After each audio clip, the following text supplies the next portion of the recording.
Hello all welcome to my mini vlog. అందరికీ summer holidays start అయితే మాకు మాత్రం సమ్మర్ హాలిడేస్ అయిపోయినాయి. మా పిల్లలు ఏమంటా హాలిడేస్ ఇచ్చిండో ఇంక ఎమ్మటే అమ్మమ్మల ఇంటికి వెళ్తామని చెప్పేసి వెళ్ళిండ్రు. ఇప్పటికి 10-15 డేస్ అవుతుంది వాళ్ళు వచ్చి. సరే తీసుకెళ్తా అని చెప్పేసి నేను కూడా అలాగే ఒక వారం రోజులు ఉండిపోయాను అమ్మ వాళ్ళ ఇంటి దగ్గరే.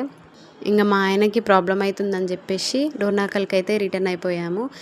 ఏ మాటకు ఆ మాట చెప్పాలి. ఈ ఎండాకాలంలో మాత్రం జర్నీలు అంటే ఎవరమైనా భయపడాల్సిందే కంపల్సరీ. వెళ్తే మార్నింగ్ జర్నీ చేయాలి, వెళ్తే ఈవినింగ్ జర్నీ చేయాలి. మేమైతే ఎర్లీ మార్నింగ్ లేవగానే బయలుదేరిపోయాం డోర్నకల్కి. కానీ ఎంత పీస్ఫుల్గా ఉందో అసలు, బయట వెదర్ ఎంత కూల్గా ఉందో. అప్పుడే సన్ రైజ్ అవుతుంది, ఆ కొండలలో నుంచి ఎలా వస్తున్నాడు చూడు సూర్యుడు. కానీ చాలా అంటే చాలా కూల్గా జర్నీ అయితే సాగింది మా జర్నీ. కానీ వచ్చి రాగానే నేనైతే పని మీద వేసేసుకున్నాను. వారం రోజులు వదిలేసిపోతే అసలు ఇల్లు ఎంత గందరగోళంగా మారిందో చెప్పలేను అసలు.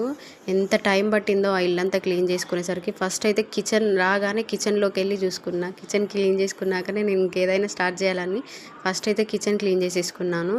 బట్టలు అయితే అసలు ఎక్కడ ఉండే, అసలు వెళ్ళేటప్పుడు ఆగం పోయినాము. అసలు వచ్చేసరికి మొత్తం గందరగోళం ఉంది. ఇక్కడ వర్షం పడిందంట ముందు రోజు, బయట కూడా బాగాలేకుండే, మొత్తం క్లీన్ చేసేసుకున్నాను. నిజంగా ఆడవాళ్ళు ఉంటేనే ఇల్లు నీట్గా ఉంటుంది. నిజంగా ఎంత హస్బెండ్స్ చేసుకున్నా కానీ మనం చేసినంత నీట్గా అయితే వాళ్ళు చేయలేరు. నాకైతే చుక్కలు కనిపించినాయి రాగానే. అసలు ఒక 2-3 అవర్సే పట్టింది ఇల్లంతా క్లీన్ చేసుకునేసరికి. అందులో మళ్ళీ ఈ పిల్లలు ఇబ్బంది పెట్టడం, అసలు మస్తు సతాయించిండ్రు మా జున్ను అయితే. అయినా వాళ్ళని చూసుకుంటూ నేనైతే ఇల్లంతా క్లీన్ చేసేసుకున్నాను. అండ్ ఇవాల్టి ఒక మంచి మాట ఏంటంటే, గుర్తుపెట్టుకోండి, ఎప్పుడైనా మనం ఏమనుకోవాలంటే ప్రతి దాంట్లో ఏదో ఒక లెర్నింగ్ ఎక్స్పీరియన్స్ అనేది ఉంటుంది. అది మనం లెర్నింగ్ చేసుకొని ముందుకు వెళ్ళిపోవాలి. కానీ అయ్యో అది కాలేదే అని ఆలోచిస్తూ అక్కడే అయిపోతే మాత్రం మన రోజులు కూడా అంతే అక్కడే అయిపోతుంది.